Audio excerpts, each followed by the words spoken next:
여러분은 외국에서 오랜 시간을 보내고 돌아왔을 때 고향이 완전히 다른 나라로 변해버렸다는 것을 상상해 보신 적 있으신가요?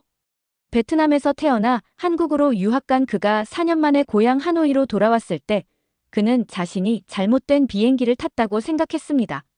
거리마다 한글 간판이 걸려 있고 편의점 GS25와 CU가 골목마다 자리 잡고 있었습니다. 한국인들은 너무 감정적이고 규칙도 못 지킨다고 생각했던 그의 편견과는 달리 고향 사람들은 열정적으로 한국 문화를 받아들이고 있었습니다. 심지어 초등학교에서는 한글을 정규 과목으로 가르치고 있었습니다. 그는 왜 이런 변화를 받아들이기 어려워했을까요? 그리고 그를 기다리고 있는 더 큰 충격은 무엇이었을까요? 안녕하세요. 제 이름은 응우엔 민이에요. 24이고 한국에서 교환학생으로 4년을 보내다 이제 고향인 베트남으로 돌아왔는데 마음이 이상하게 무거웠어요. 처음 한국에 갔을 때는 여러 가지 잘못된 생각을 가지고 있었어요. 한국 사람들이 너무 감정적이고 간단한 규칙도 못 지킨다고 생각했거든요. 음식도 별로였어요. 제 입맛에는 너무 짜고 달았죠. 그런데 이제 한국을 떠나니까 전혀 예상치 못한 방식으로 슬픔이 밀려오고 있었어요.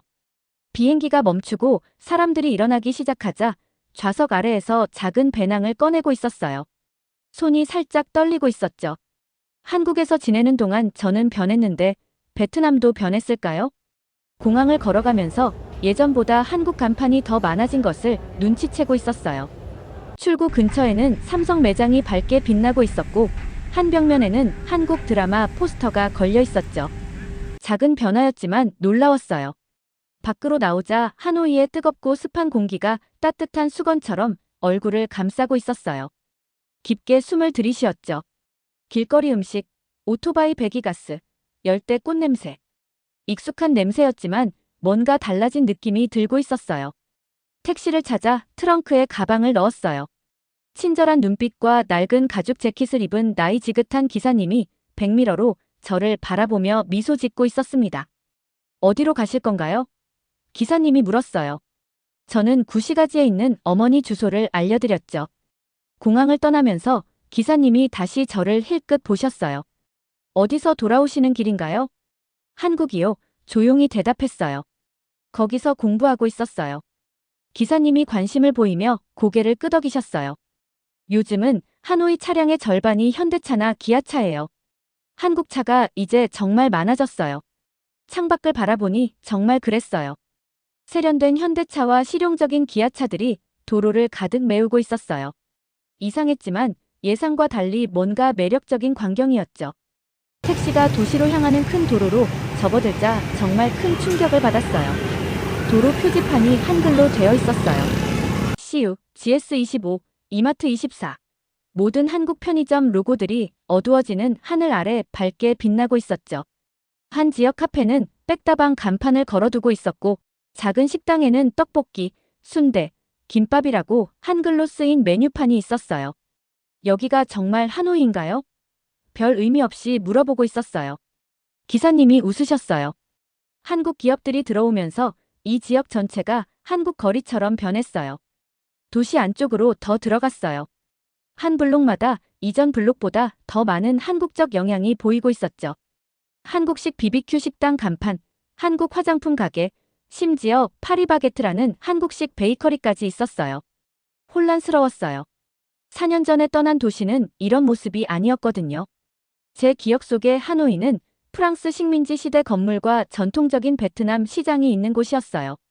이제는 마치 서울이 제 고향과 합쳐진 것 같은 느낌이 들고 있었어요. 마침내 택시가 제 동네에 도착했을 때 또 다른 놀라운 일이 기다리고 있었어요. 바랜 노란 페인트의 오래된 아파트 건물들이 사라졌어요.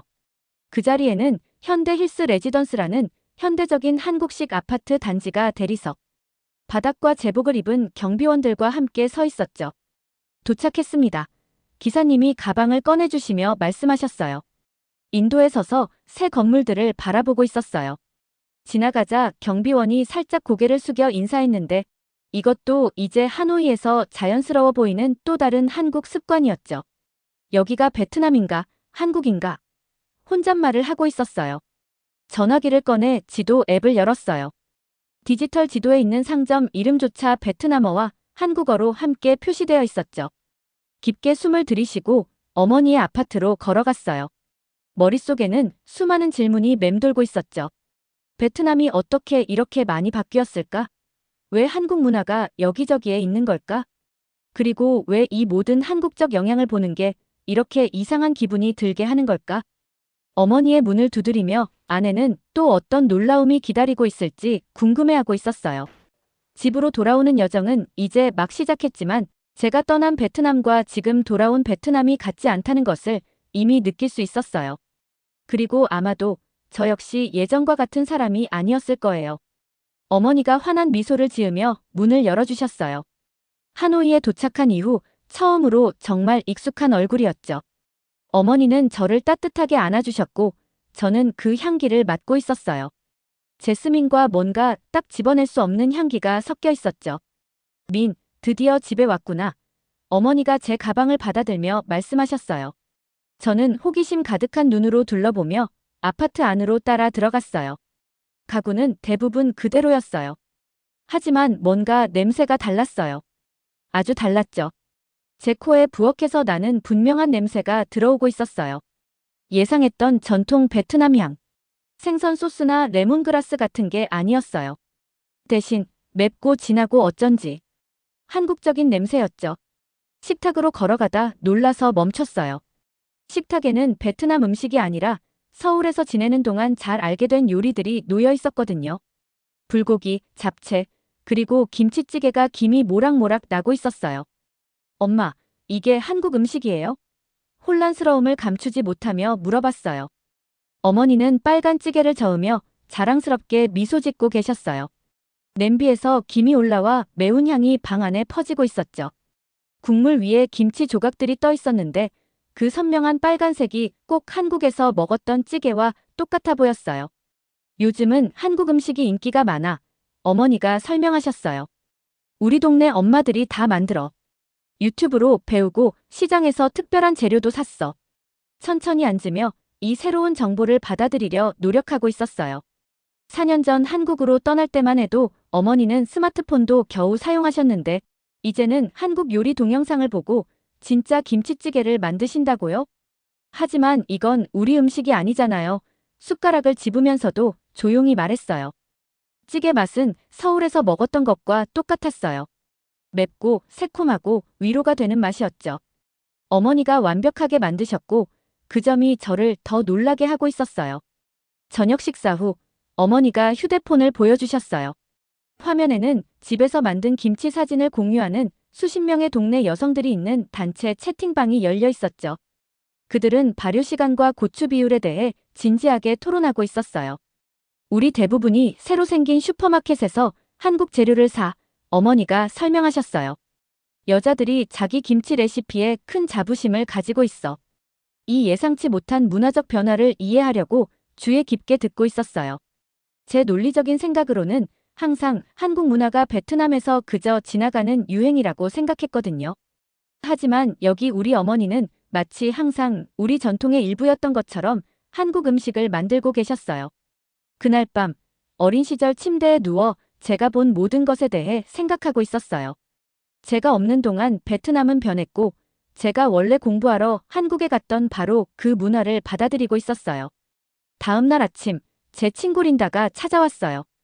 그녀는 문을 크게 두드렸는데 들어오기도 전에 그녀의 에너지가 복도를 가득 채우고 있었죠. 문을 열었을 때 거의 알아보지 못할 뻔했어요. 린다의 스타일이 완전히 바뀌어 있었거든요.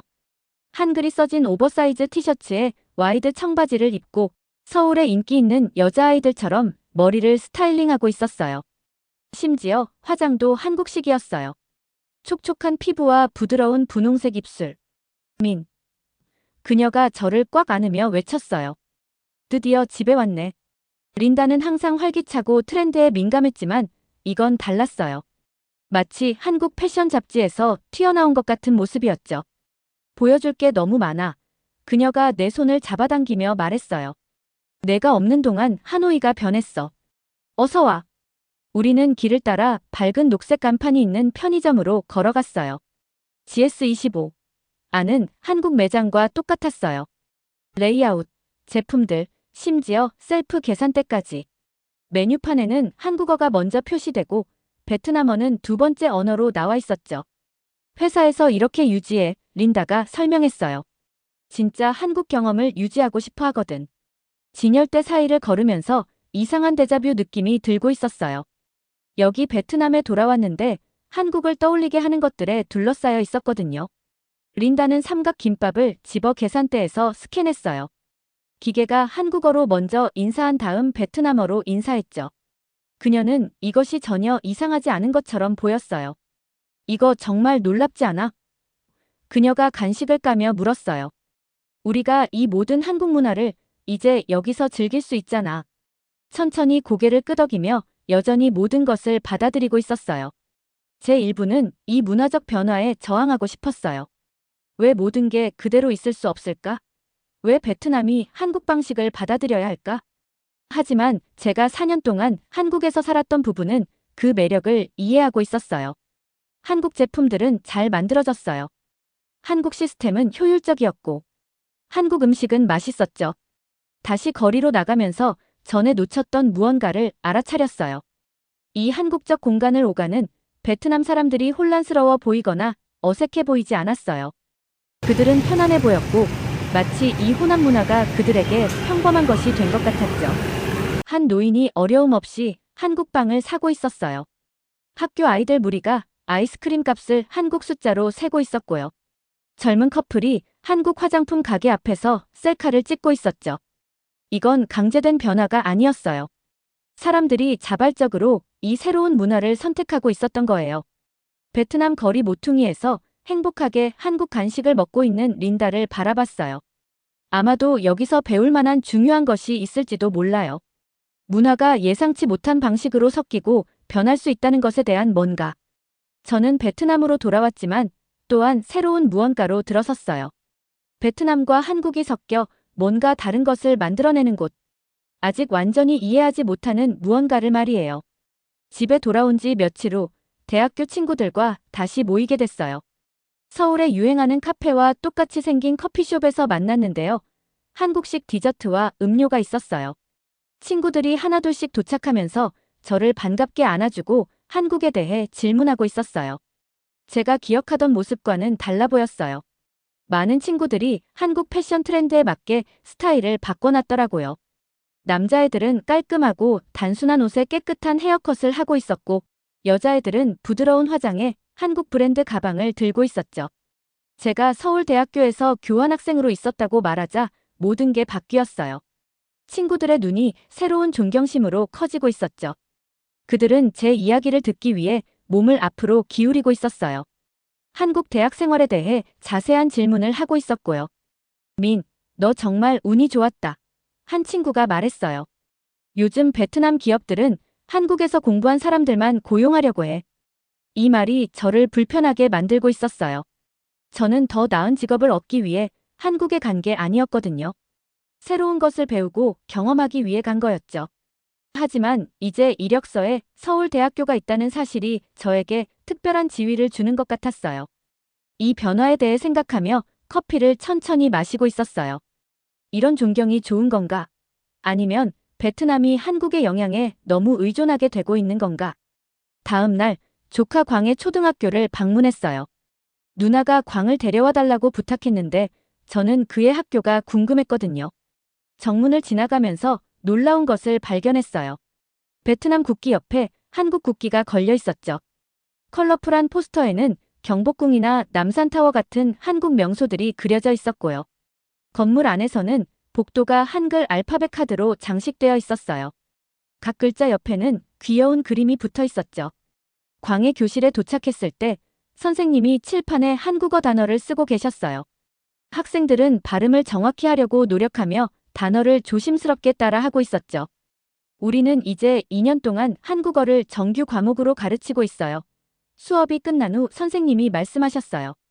부모님들이 너무 많이 요청해서 교육과정의 일부로 만들었죠. 아이들이 한글을 연습하는 모습을 지켜보고 있었어요. 작은 손들이 집중하면서 각 글자를 조심스럽게 만들고 있었죠.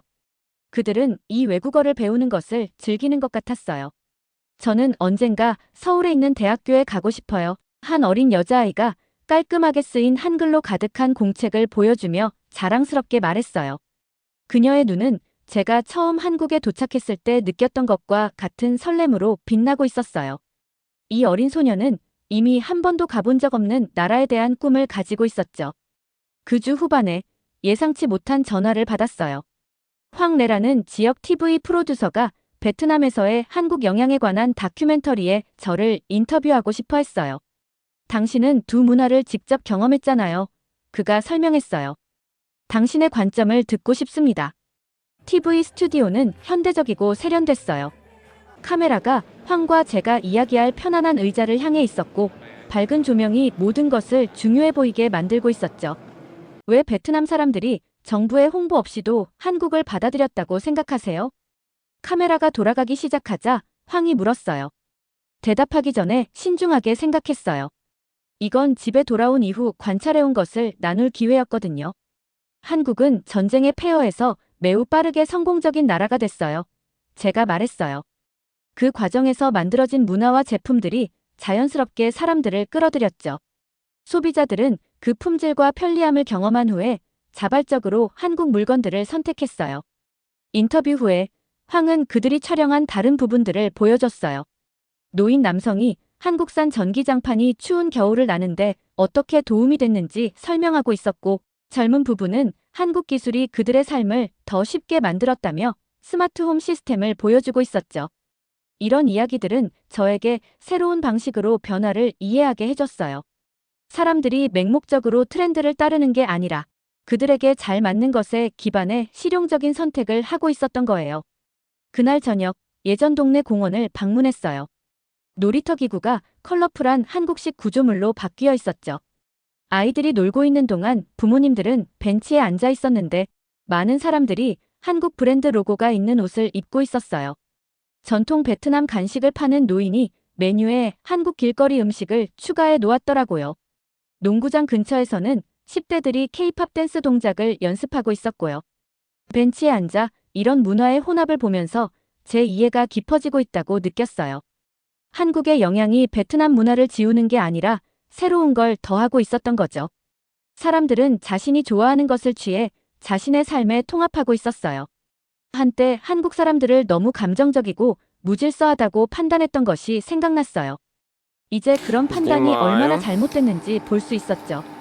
해가 공원 위로 지면서 하늘을 아름다운 주황색과 분홍색으로 물들이고 있을 때 저도 변하고 있다는 걸 깨달았어요. 제 경직된 사고가 부드러워지고 있었죠. 성급한 판단이 느려지고 있었고요. 첫인상을 넘어서 보는 법을 배우고 있었어요. 내일은 또 다른 도전을 맞이하게 될 거예요. 초등학교 학생들에게 한국 문화에 대해 이야기해달라는 초대를 받았거든요. 그 어리고 호기심 많은 얼굴들 앞에 서는 것이 지금까지의 가장 큰 시험이 될 거예요. 초등학교 교실은 신이 난 아이들로 가득 차 있었어요. 제가 앞에 서 있는 동안 30쌍의 호기심 어린 눈들이 저를 바라보고 있었죠. 한국과 베트남 국기를 그린 알록달록한 그림들이 벽을 장식하고 있었어요. 제 뒤에 있는 칠판은 깨끗하게 지워져 제 발표를 기다리고 있었죠. 심장이 빠르게 뛰고 있었어요. 이 발표를 위해 밤새 준비했지만 지금은 뭐라고 말해야 할지 확신이 서지 않았어요. 이 어린 학생들에게 한국에 대한 제 복잡한 감정을 어떻게 설명할 수 있을까요? 깊게 숨을 들이쉬고 시작했어요. 안녕하세요. 제 이름은 응우엔 민입니다. 저는 한국에서 4년 동안 공부했어요. 아이들이 더 똑바로 앉으며 관심으로 눈을 크게 뜨고 있었어요. 앞줄에 앉은 한 남자아이는 공책에 K-팝 스타의 사진을 붙여놓고 있었고, 창가 쪽에 한 여자아이는 한글이 써진 머리띠를 하고 있었죠. 한국은 정말 놀라운 일을 해낸 나라예요. 계속 말하고 있었어요. 끔찍한 전쟁으로 나라의 많은 부분이 파괴된 후 한국 사람들은 정말 열심히 일했어요. 그들은 거의 아무것도 없는 상태에서 세계에서 가장 강한 경제 중 하나로 나라를 일궈냈죠. 칠판에 1950년대부터 오늘날까지 한국의 발전을 보여주는 간단한 연대표를 그리고 있었어요. 아이들은 이야기에 매료되어 제 손 움직임을 따라가고 있었죠. 이 기간 동안 그들은 많은 것을 만들어냈어요. 신나는 드라마, 귀에 쏙 들어오는 음악, 맛있는 음식, 그리고 이제 베트남을 포함해 전 세계 사람들의 삶을 더 좋게 만드는 실용적인 생활 방식들이요. 말하면서 제 안에서 뭔가가 변하고 있었어요. 목소리가 더 힘차졌고 의심이 사라지고 있었죠. 처음으로 한국에 대해 이야기할 때 진정한 자부심을 느끼고 있었어요. 서울에 있는 제 대학교, 상점들로 가득한 한국 거리, 현대적인 건물 옆에 있는 전통 궁궐들의 사진을 보여주고 있었어요. 각 이미지는 단순히 장소에 대한 기억뿐만 아니라 그 순간에 제가 느꼈던 감정도 함께 떠올리게 하고 있었죠. 분홍 원피스를 입은 작은 여자아이가 손을 들었어요. 그녀의 얼굴은 진지했고 눈은 결연해 보이고 있었죠. 선생님, 저도 커서 한국에서 공부하고 싶어요. 그녀가 말했어요. 그녀의 희망찬 표정에서 4년 전의 저를 보고 있었어요. 설레고 긴장되고 새로운 나라에 대한 꿈으로 가득 찬 모습이요. 차이점은 제가 편견을 가지고 갔던 반면 이 아이는 존경심을 가지고 갈 거라는 점이었죠. 그 순간 제 안에서 뭔가가 깨지고 있었어요. 한국에 대한 마지막 남은 판단들이 무너져 내리고 있었죠. 제 부정적인 의견들이 현실이 아닌 두려움과 오해에 기반했다는 것을 깨닫고 있었어요. 발표 후 학교 교장 선생님은 제게 정기적인 한국 문화 수업을 가르치러 돌아오라고 초대하셨어요. 다른 학교들도 제 발표에 대해 듣고 비슷한 요청으로 전화를 걸어오고 있었죠. 갑자기 저는 문화 사이의 다리가 되어 있었어요. 다음 몇 주 동안 비즈니스 미팅, 지역 행사, 심지어 지역 TV쇼에서도 발표를 했어요. 모든 곳에서 사람들이 한국에서의 제 경험에 대해 듣고 싶어 했죠. 저는 그들에게 솔직한 이야기를 들려주었어요. 한국의 강점과 도전, 친절한 사람들과 어려운 순간들, 아름다운 전통과 현대적인 혁신에 대해요. 완벽한 그림이 아니라 진실된 모습을 보여주고 있었죠. 어느 저녁, 한국과 베트남 요리를 조합한 특별한 레스토랑에서 저녁 식사에 초대받았어요. 요리사는 두 나라의 맛을 혼합한 요리들을 만들고 있었죠. 한국 쇠고기를 넣은 쌀국수, 김치를 넣은 바게트 샌드위치, 고추장 소스를 곁들인 베트남 스프링롤 등이요. 이런 창의적인 조합을 맛보면서 강력한 깨달음을 얻고 있었어요. 문화적 영향은 한 문화가 다른 문화를 지우는 일방통행로가 아니었어요. 그것은 두 파트너가 함께 새로운 것을 만들어내는 춤과 더 비슷했죠. 하노이의 한국 간판들은 베트남의 정체성을 지우는 게 아니었어요. 그것들은 가치 있다고 여기는 것을 자신 있게 빌려오는 새롭게 진화하는 베트남 문화의 일부가 되어가고 있었죠. 저녁 식사 후 집 근처의 야시장을 걷고 있었어요. 베트남 전통 공예품이 한국식 액세서리 옆에서 팔리고 있었고 지역 음악가들은 베트남 민요와 케이팝 히트곡을 모두 연주하고 있었죠. 모든 것이 마치 다른 세계 물감들이 섞여 새로운 색조를 만들어내는 것처럼 자연스럽게 어우러지고 있었어요. 베트남 허브를 사용해 김치 만드는 법을 젊은 여자아이들에게 가르치고 있는 노인. 여성이 있는 작은 가게에서 멈췄어요. 그녀는 한국 레시피를 현지 입맛에 맞게 조정해 독특한 무언가를 만들어내고 있었죠. 우리와 함께 하실래요? 그녀가 저에게 앞치마를 건네며 물었어요. 미소 지으며 그것을 입었어요. 매운 혼합물로 작업하는 동안 기억들이 제 마음속을 스쳐 지나가고 있었어요. 한국에서의 첫 어색했던 날들, 서울의 붐비는 거리를 천천히 배워가는 과정, 언어 장벽에도 불구하고 친구를 사귀었던 일, 처음에는 판단했던 문화를 점차 사랑하게 되었던 일까지요. 그날 밤, 두 세계, 하나의 마음이라는 블로그를 시작했어요. 베트남과 한국 사이의 문화적 연결에 대한 이야기를 나누고 있었죠. 각 게시물은 이런 혼합이 가치 있는 것을 잃기보다는 아름다운 것을 만들어내는 방식을 강조하고 있었어요. 제 첫 글이 바이럴이 됐어요. 곧 양국의 사람들이 제 글을 팔로우하며 자신들의 이야기와 관점을 추가하고 있었죠. 몇 주 후 발코니에 서서 하노이의 스카이라인을 바라보고 있었어요. CU 편의점이 전통 쌀국수 식당 옆에서 빛나고 있었고 현대적인 한국식 아파트가 고대 베트남 사원 근처에 서 있었죠. 모든 것이 함께 존재하면서 완전히 한국적이지도 전통적으로 베트남적이지도 않지만 놀랍게도 진정으로 새로운 무언가로 있었어요. 집에 돌아온 이후 처음으로 평화로움을 느끼며 미소 짓고 있었어요. 제 여정은 완전한 원을 그렸죠. 한국에 대한 편견을 가지고 베트남을 떠났다가 한국이 베트남에 미치는 영향에 대한 편견을 가지고 돌아왔어요. 하지만 이제 문화 간의 가장 강한 연결은 강요되지 않는다는 것을 이해하고 있었어요. 한국에서 공부하기를 꿈꾸던 학교의 어린 소녀는 저와는 다른 경험을 하게 될 거예요. 그녀는 열린 마음으로 배우고 기여할 준비가 되어갈 거예요. 그리고 베트남으로 돌아올 때 이 아름다운 문화적 혼합에 더할 아이디어와 경험을 가져올 거죠. 전화에서 메시지 알림이 울렸어요. 한국의 한 대학교에서 한국 내 베트남 영향에 대해 이야기해달라고 저를 초대하고 있었죠. 그들은 제 블로그를 읽고 제 관점을 듣고 싶어 했어요. 미소를 지으며 답장을 치고 있었어요. 네, 영광입니다. 제 새로운 여정이 이제 막 시작되고 있었어요. 잘 들으셨나요? 세상에는 가슴 따뜻한 이야기들이 가득합니다. 감동 힐링 사연은 해외에서 전해지는 감동적인 사연들을 소개하며 다양한 이야기들을 통해 위로와 희망, 그리고 하루의 힐링을 선물해드립니다. 조그마한 힐링이 되셨다면 구독과 알림 설정도 큰 힘이 되어요. 다음 영상에서 더 좋은 사연으로 찾아뵙겠습니다. 시청해주셔서 감사합니다.